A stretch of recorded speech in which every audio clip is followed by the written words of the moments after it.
Welcome back to Lovi and Theorize. What is the significance of Tiger Rock? Like, what is this character? Why is it even here? This character doesn't seem to show up anywhere in the Fnaf game timeline, so what gives? Why does this character matter? First, I don't think Tiger Rock is a character made by or licensed by Fazbear Entertainment.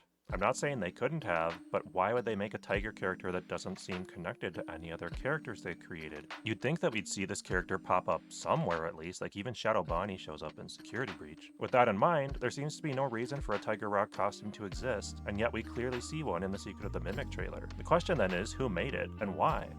Let's try and answer both of these questions today, keeping in mind that since the game isn't out yet, this is more for fun than anything else. First, to answer who made Tiger Rock, we have to think about who even knows about this tiger plush. For that, we have Edwin, David, and I guess the Mimic. There is no mention of a tiger costume in the Mimic story though, only David's beloved plush. David later makes the Mimic a bundle of lace essentially shaped to look like his tiger plush, so we also have that, I suppose. So the first question then, did David make this Tiger Rock suit? My answer to that is no, but I never want to say never in FNAF. However, I'm eliminating this possibility for now, just based on the evidence that we do have so far. Did the Mimic make this suit then? If the Mimic watched Edwin's work on the animatronics and making them work with the various mascot suits, it's theoretically possible that the Mimic made the suit. My current headcanon is that the Mimic isn't quite that advanced. I'm not sure how the Mimic's hands would be able to be that precise and be able to create something that specific. But the Mimic can pretty much shapeshift in the books, so it's not out of my realm of possibility. I do like to keep it up in mind even if it sounds super goofy, but if David and the Mimic didn't create the suit, that leaves us only with Edwin. But that brings us the question of why?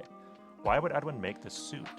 Well, unless David dies in a drastically different way in the game timeline, then I can only assume one thing. Edwin made this suit after David died. But why? And this is where it gets really interesting. See, Edwin blots out 2 weeks of his life after he loses his son. We really know very little about what transpired during those 2 weeks. We also don't know what happened before Edwin runs away. So there is a time period where Edwin could have made this suit, and that brings me to the why question once more. What was Edwin trying to do by making this suit? And the idea I present today is that he was trying to bring his son back to life. Now hold on, I know it sounds crazy, but I would like to discuss this possibility with you. So I guess my question becomes, what does Edwin do after he destroys the Mimic? First, he immediately regrets his anger and he breaks down sobbing. He doesn't seem emotionally stable at all by this point, and what if his next move is to try and bring back his child? As he looks at the Mimic's crumbled body after beating it up, it's described as one last tragic copy of Edwin's little boy. This implies something more to me. It's a spark for Edwin, the beginning of an idea, and that idea is to create life. In the same way that Edwin noticed the Mimic starting to act and respond while it was around David, this could have been the moment that gave Edwin the idea to recreate his son in a sense. He needs his son back, nothing matters without his son. So how would this play out exactly? And I want to bring up a parallel that I've discussed before on how in-game Edwin might be a parallel of Silver Eyes Henry. Both men have a lot of similarities. They both cry into their respective plush when they lose their child and are able to infuse life into their creations somehow. It would make sense in this case that Edwin creates a Tiger Rock costume because after his son dies, he makes that as the character his son loved the most. So if he makes the Tiger Rock costume, that's something his son is already strongly attached to. But it seems like a stretch for me to say that he puts his son's body into a Tiger Rock costume, right?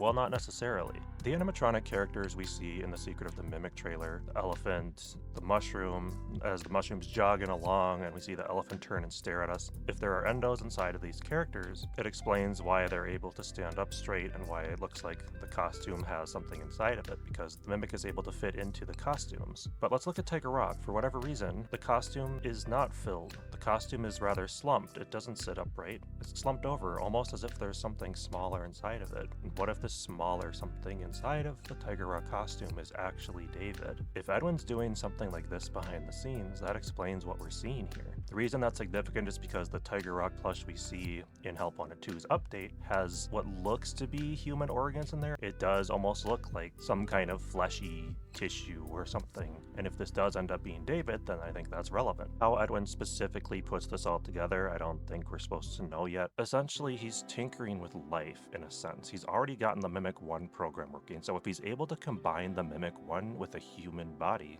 he might be able to bring back his son in a sense. Or heck, if that doesn't work, just use the Mimic Endo. We know this whole project completely backfires though, because when Edwin is in the Pizzaplex and he sneaks into the storyteller tree to see the big Tiger Rock Mimic 1 program running. He's very worried for a minute that the Tiger Rock is going to come to life and attack him, which seems to be implying that that literally did happen before. So we know that Tiger Rock was a very violent creature when it was a physical character. Further evidence of this character being violent is we see a human arm next to the character in a really brief shot at the end of the Secret of the Mimic trailer. I literally didn't believe this shot even existed, so I had to go and dig it up for myself. Then you brighten up the screen a bunch and it literally is there. Just play the video really slowly and it does show up. It's crazy. But why would any of this matter for a FNAF story? I think the implication would be that William Afton and Fazbear Entertainment essentially figure out that this life has been created and they want that for themselves. And that essentially triggers William Afton's interest in the supernatural stuff, because at some point he has to have learned about stuffing bodies into suits. Unless, of course, Charlie was the first William Afton kill, but we never have that confirmed for us. And the fact that we're hearing the same music box in Secret of the Mimic that we hear the puppet have